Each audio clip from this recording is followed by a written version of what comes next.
Her platinum card slipped back into her purse, useless.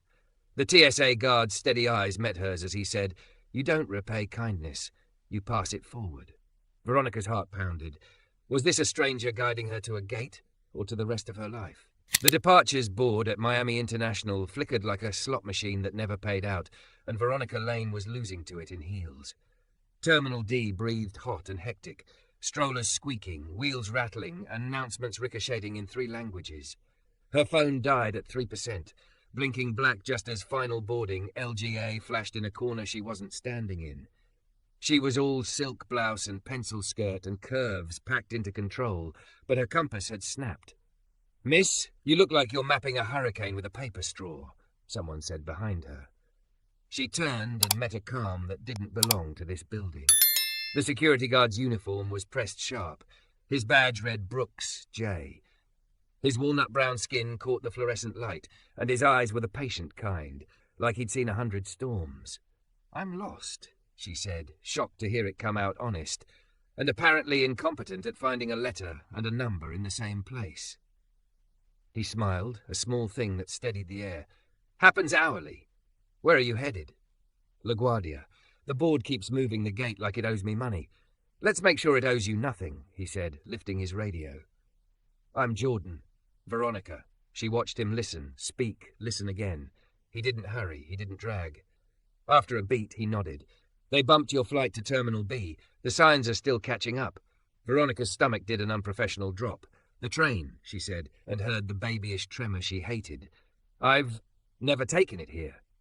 Jordan's eyebrows tipped, not in judgment but curiosity. First time for everything. She reached for the reflex that had built her career, a platinum card. "I'm sure there's a VIP escort if you can call," or he didn't even glance at it. "I can't accept payment," he said, eyes steady on hers. "That's not how I help."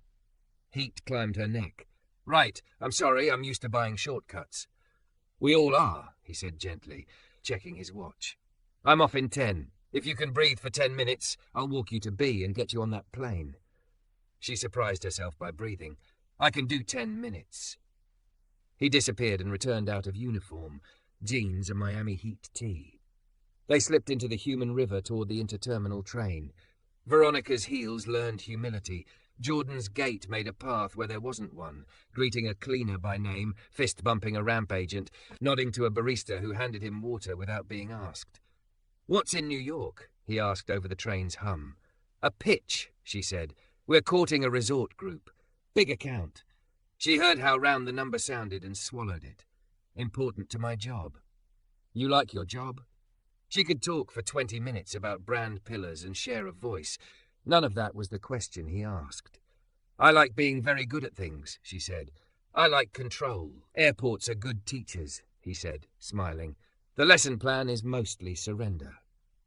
The train slid into Terminal B. The crowd spilled, then split. Jordan threaded them through without touching anyone. People moved because he made moving look easy. At gate B12, the agent had just flipped the sign to boarding. Veronica's chest unknotted at the edges.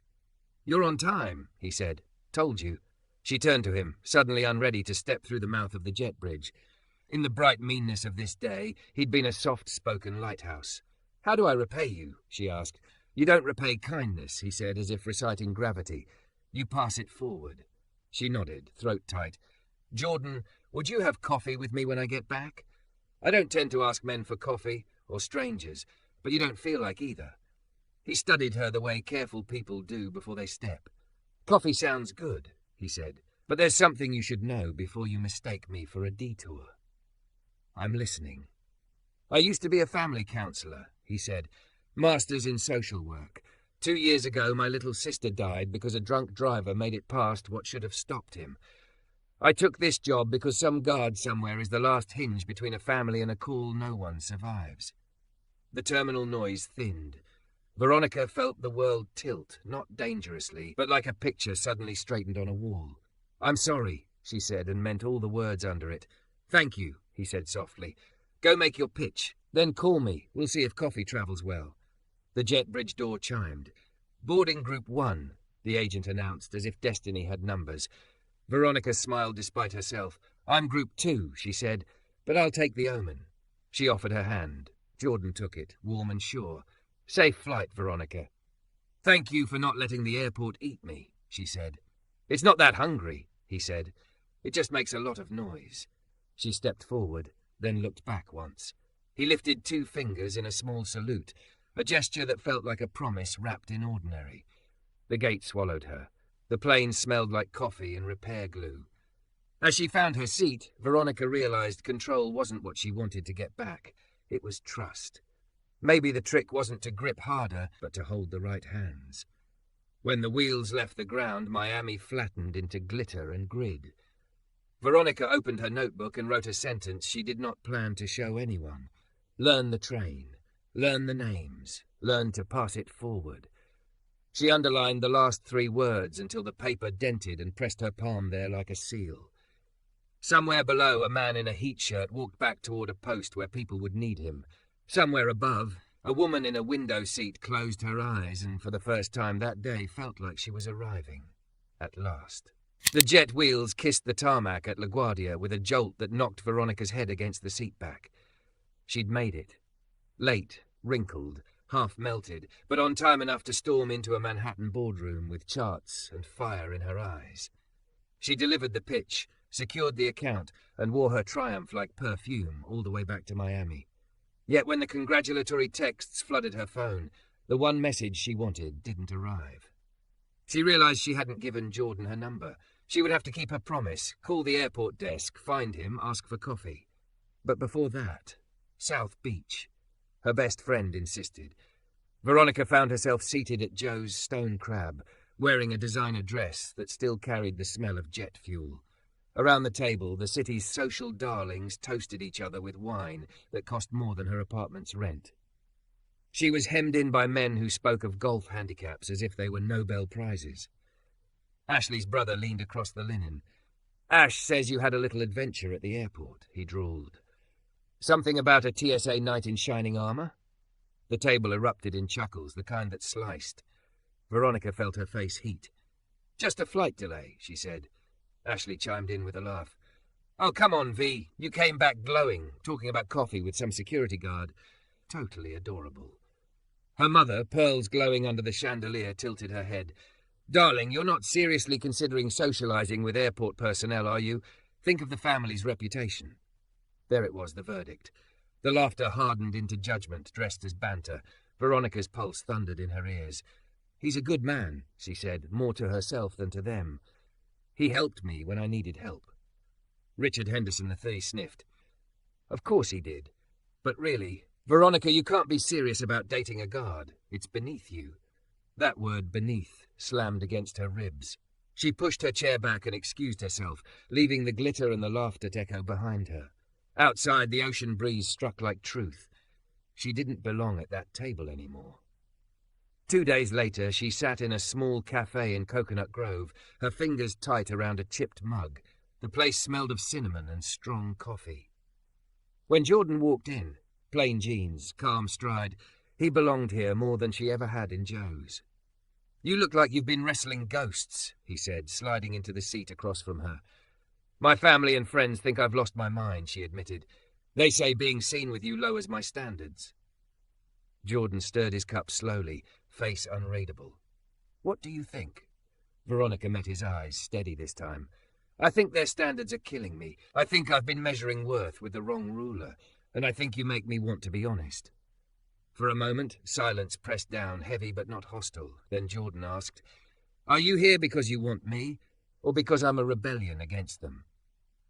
The question cracked her wide open. She forced herself not to dodge. Both, at first. But when I remember what you said at the airport, that success is sleeping at night knowing you did right by people, that's when I realized I want more of you, not less. Something in his shoulders eased, though his eyes stayed sharp. Then let's see where this goes. But you'll need to be ready for the weight of their disapproval. I've been carrying their approval my whole life, she said. It's heavier.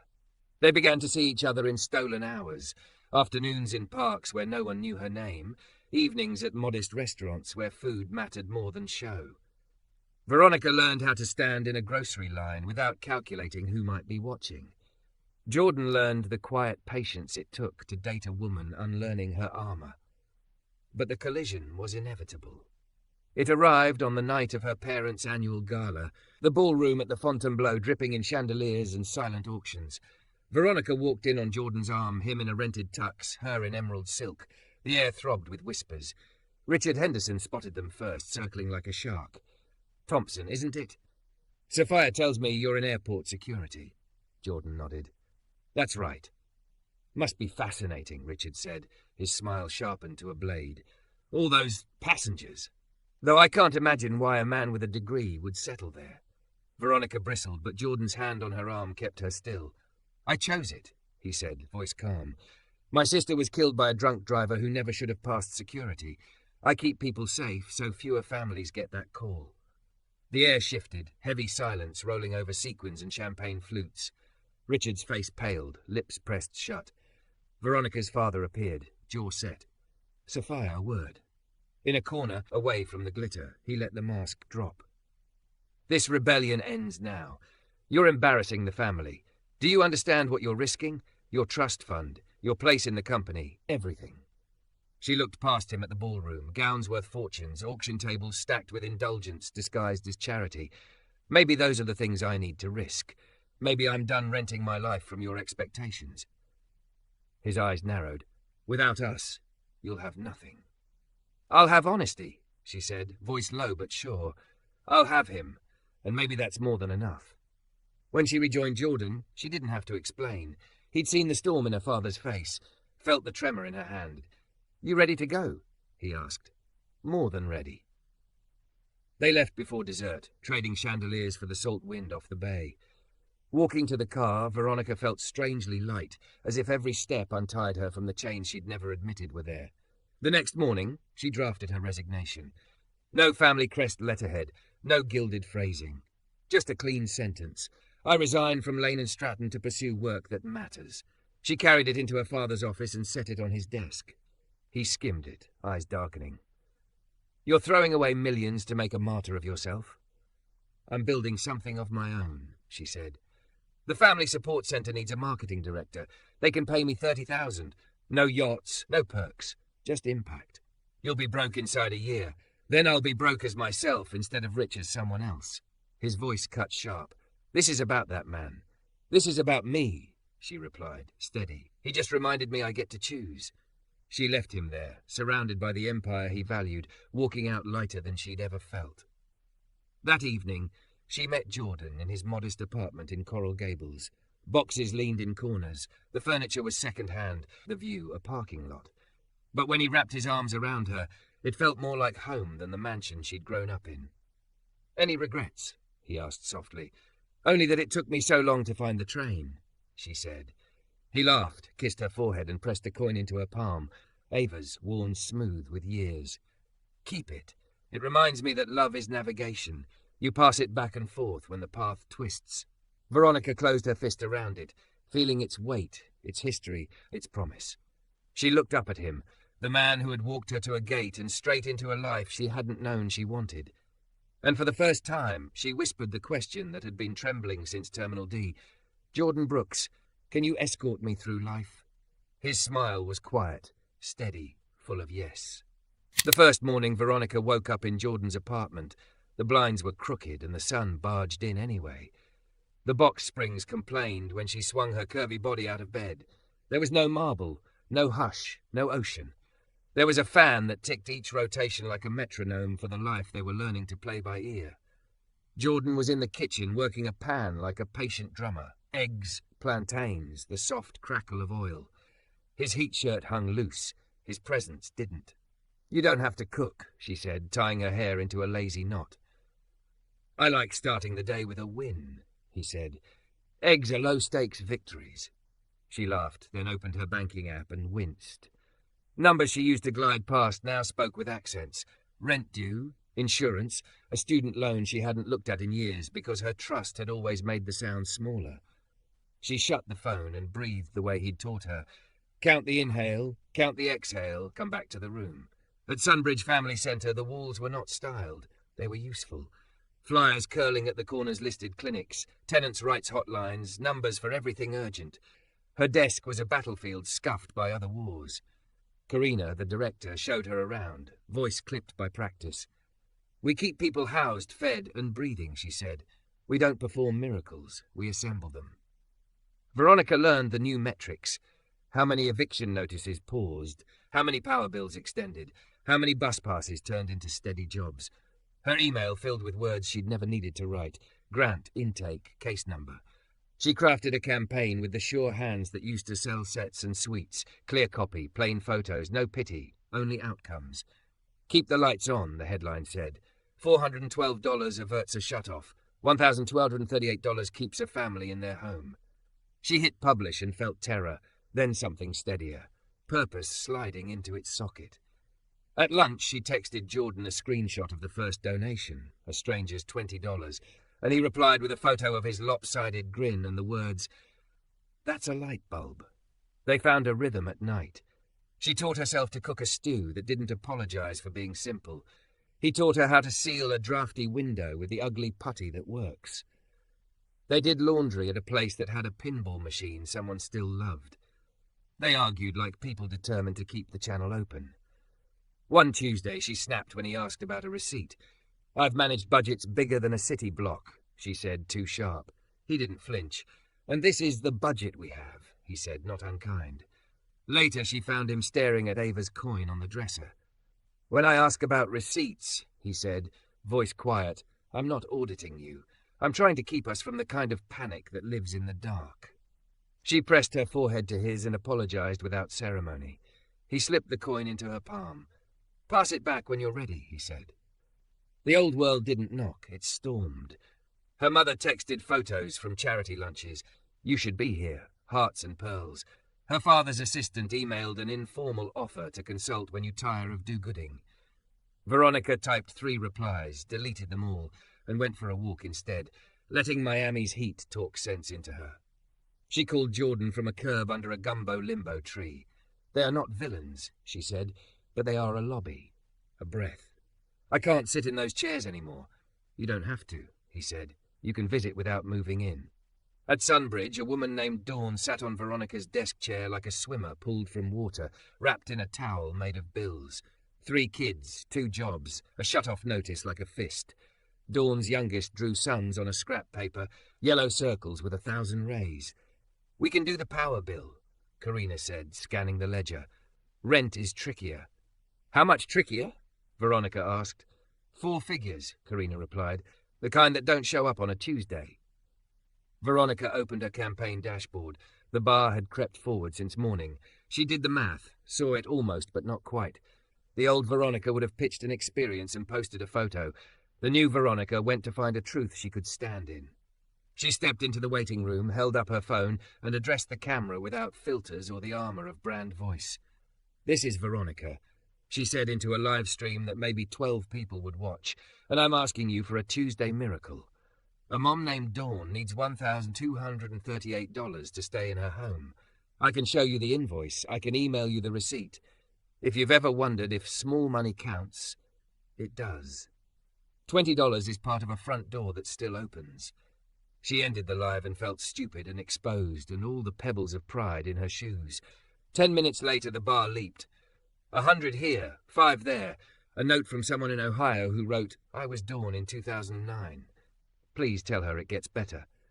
Veronica blinked hard and went to find Karina. "Count again," she said. The internet remembered how to be a neighborhood.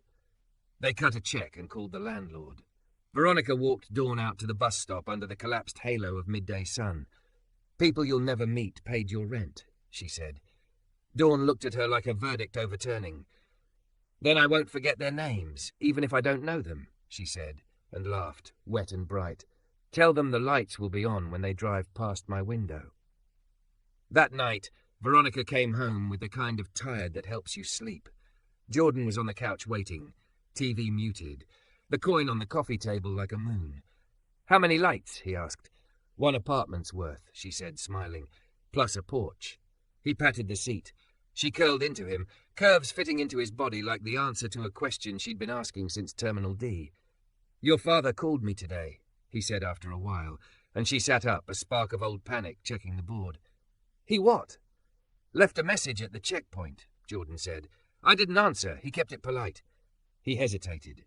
He suggested we have coffee. He used the phrase align expectations. Veronica let out a breath that was almost a laugh. He wants to negotiate terms of his daughter's humanity. We can meet him, Jordan said, on our terms, or not at all, no tests. She touched his face.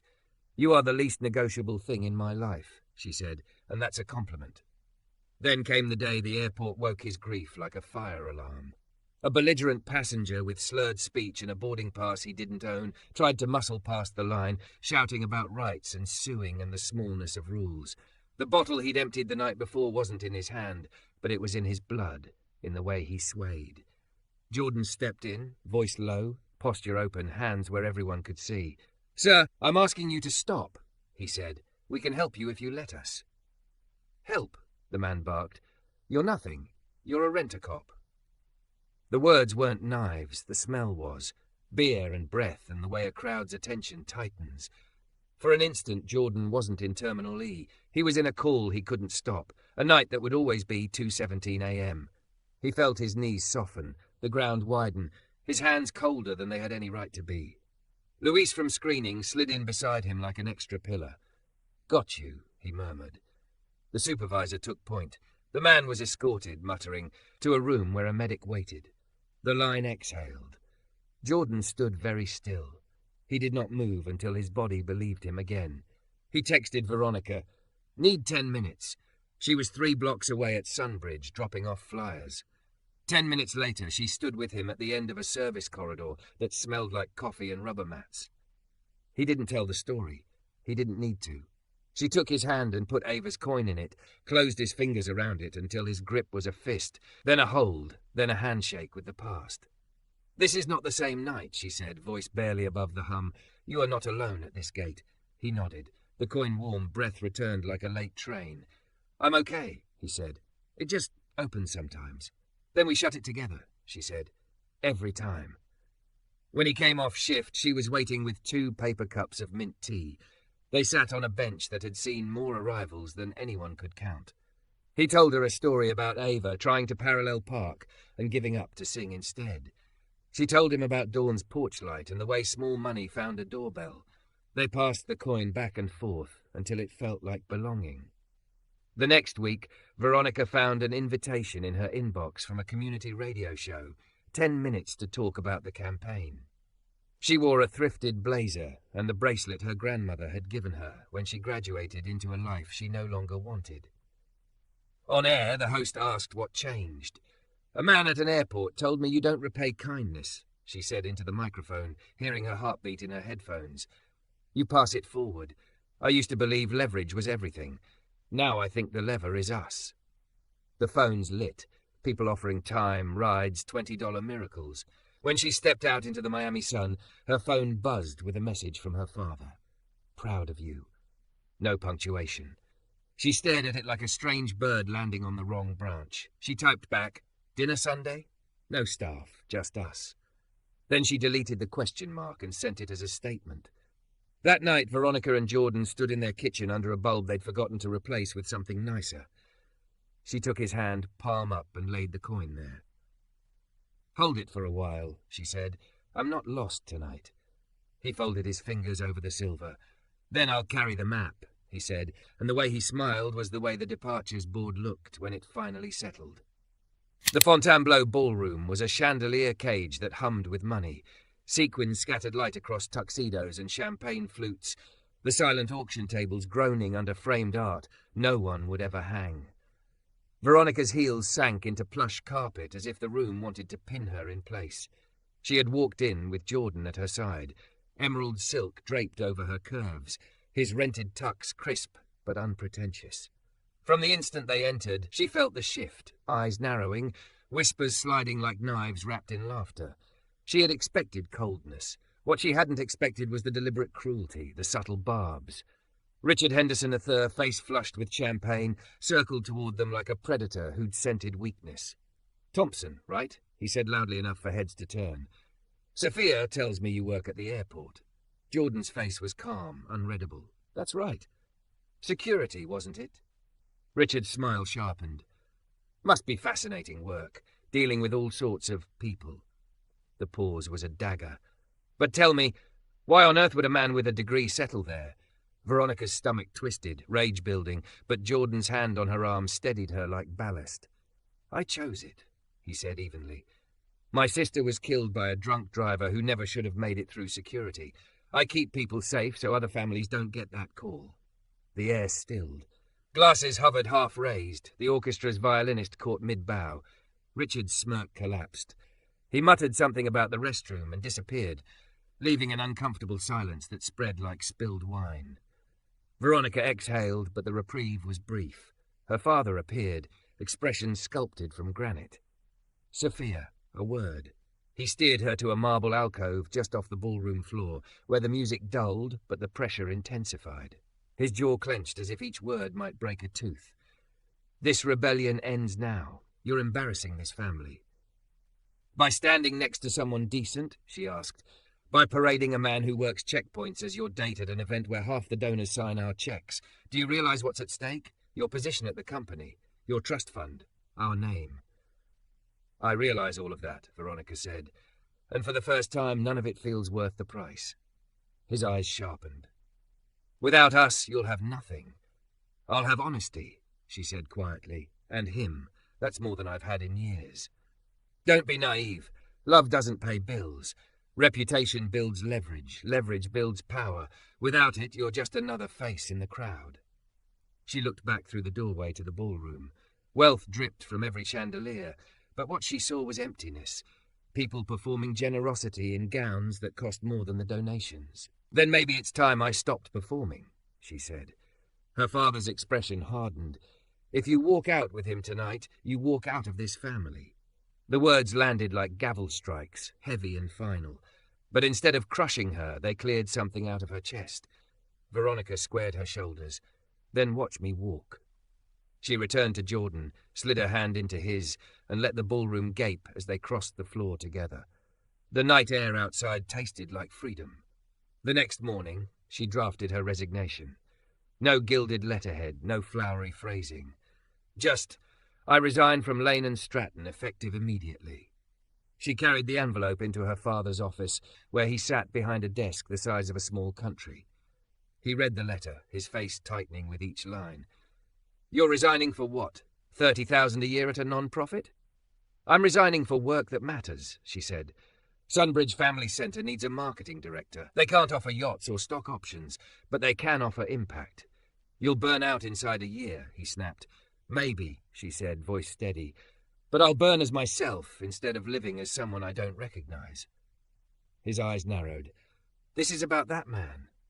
This is about me," Veronica replied. "He just reminded me I get to choose." She left the letter on his desk and walked out lighter than she'd felt in years. At Sunbridge, her first week was a blur of scuffed desks, donated furniture, and phone calls where lives hinged on numbers too small to stretch. The families who came through the door weren't faceless demographics. They were exhausted eyes and trembling hands, kids drawing sons on scrap paper while parents begged for extensions. Veronica's old skill set, branding, messaging, campaign strategy, suddenly had gravity.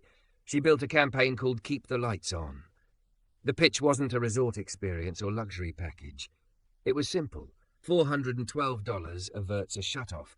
$1,238 keeps a family in their home. She launched it with shaky hands, half convinced no one would care. But donations trickled, then poured. A retired teacher gave $50 with a note, "I know what it's like to read by candlelight." A college student sent $5, apologizing it wasn't more. Veronica felt each gift like a hand on her shoulder. The campaign hit its first target, a mother named Dawn and her 3 kids. Veronica live-streamed an update from the waiting room, her voice trembling. If you gave $5 today, you kept a door open. If you gave 20, you paid for a porch light. You did that. The comments exploded. "Keep going. We believe in this." That night, Veronica returned to Jordan's apartment with the kind of tired that fills rather than drains. He was on the couch, mint tea steeping on the table, Ava's coin resting between them. "How many lights?" he asked. "1 porch, 1 kitchen, 1 whole home," she said, collapsing beside him. He kissed her temple. "Then that's a city block in my book." A week later, her father called Jordan directly, left a message at the checkpoint. "We should have coffee. Align expectations." Jordan told her gently over dinner, and for a moment her old panic flared. "He wants to negotiate my life like a merger," she muttered. Jordan shrugged. "We can meet him, on our terms or not at all. No tests." She reached for his hand. "You're the least negotiable thing in my life, and that's the first time I've ever said that as a compliment." He grinned, squeezing her fingers. "I'll take it." Then came the day Jordan's grief cracked open. A belligerent passenger, reeking of liquor, shoved toward the line, shouting about rights, waving a stolen boarding pass. Jordan stepped in, posture calm, but the smell hitting him like a fist. For an instant he was back in that night 2 years ago. The phone call, the sirens, Ava's name in the past tense. His vision narrowed, his hands chilled. "Sir, stop," he said, voice steady only by habit. The man barked, "You're nothing! Rent a cop!" Luis from screening slid in beside him, anchoring. The supervisor took over. The drunk was escorted away. The line exhaled, but Jordan stood frozen, muscles locked. He texted Veronica, "Need 10 minutes." She came, leaving a meeting mid-sentence, finding him in a corridor that smelled of coffee and rubber mats. He didn't tell the story. He didn't have to. She pressed Ava's coin into his palm, wrapped her fingers around his fist. "This is not that night," she whispered. "You're not alone at this gate." His breath came back in ragged pulls, then steadied. He nodded. "Thank you." "Every time," she said. Later, over mint tea on their worn couch, he told her about Ava's terrible parallel parking, how she'd laugh off every dent. Veronica told him about Dawn's kids drawing suns. They passed the coin back and forth until it was warm from both their hands. When a community radio station invited her to speak about the campaign, Veronica wore a thrifted blazer and her grandmother's bracelet. On air, the host asked what changed. "A man at an airport told me you don't repay kindness," she said into the microphone. "You pass it forward. That's what we're doing here." The phone lines lit. Offers of rides, small donations, people remembering nights when strangers saved them. When she stepped outside, Miami sun harsh on her face, her phone buzzed. A message from her father. "Proud of you." No punctuation. She stared at it like a foreign phrase she half understood. She typed back, "Dinner Sunday. No staff. Just us." Then she deleted the question mark and sent it as a statement. That night, in their kitchen under a bulb too bright for romance, Veronica placed the coin in Jordan's palm. "Hold it for now. I'm not lost tonight." He folded his fingers over it, eyes steady. "Then I'll carry the map," he said. And for once, she didn't feel like she was leaving anything behind. She felt like she'd arrived. Sunday arrived stripped of ceremony. No caterers, no valet line, no clatter of trays. Just a pale blue tablecloth on Veronica's parents' patio and the low hush of Biscayne Bay. Her mother set out a roast chicken that looked startled to be served without a garnish. Her father poured water into glasses like a man practicing humility. For once, the house's echo felt smaller. Jordan wore a simple button-down and the watch he'd bought with his first TSA paycheck. Veronica, all curves and clean lines in a white sundress, clasped his hand under the table where no one could stage directions. They were offered chairs. They took them like equal partners. Her father cleared his throat. "I didn't invite you here to relitigate," he said, and it startled Veronica to hear a word from his other religion, the law, used so gently. "I wanted to ask questions I should have asked months ago." He looked at Jordan. "What does a good day at your job look like?" Jordan answered without rehearsing. "A kid with sensory overload gets to his gate because we slow the line down and let him breathe. A couple reunites because someone texts the right person instead of shrugging. A woman makes her flight because we walk her to the train." His eyes slid to Veronica and warmed. "A good day is when we do the boring work so strangers get home." "And a bad day?" her mother asked, voice soft as a napkin. "A bad day is when someone's worst news tries to come through my checkpoint," he said. He didn't say Ava. He didn't need to. Silence held for 3 breaths, then her father nodded, something like respect cracking through his old scaffolding. "I told my board leverage builds the world," he murmured. "I forgot to mention the people who keep it from tipping over." Veronica let out air she didn't know she'd been hoarding. "I don't need you to become different people overnight," she said. "I need you to see who I am in daylight." Her mother's mouth trembled and then steadied. "You look honest," she said, "and I like him." She turned to Jordan. "Do you like lemon bars?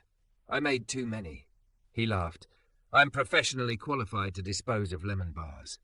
They ate imperfectly. There were stumbles. Her father's reflexive "our circles," Veronica's wince, Jordan's gentle redirect, but no one left the table. When the plates were scraped clean, her father slid an envelope across the wood. Not money, he said quickly, catching her flinch. A foundation match, for Sunbridge, 1-for-1 up to 100,000 if... He swallowed, pride catching like a bone.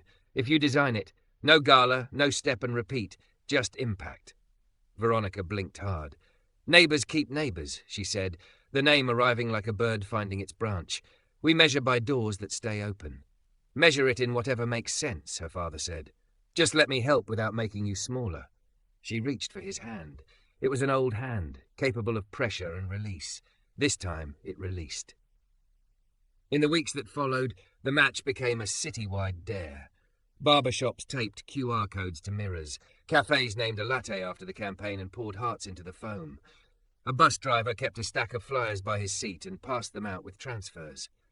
The airport break room put a jar on the counter. Pass it forward. Jordan fed it with the change he usually used for vending machine popcorn.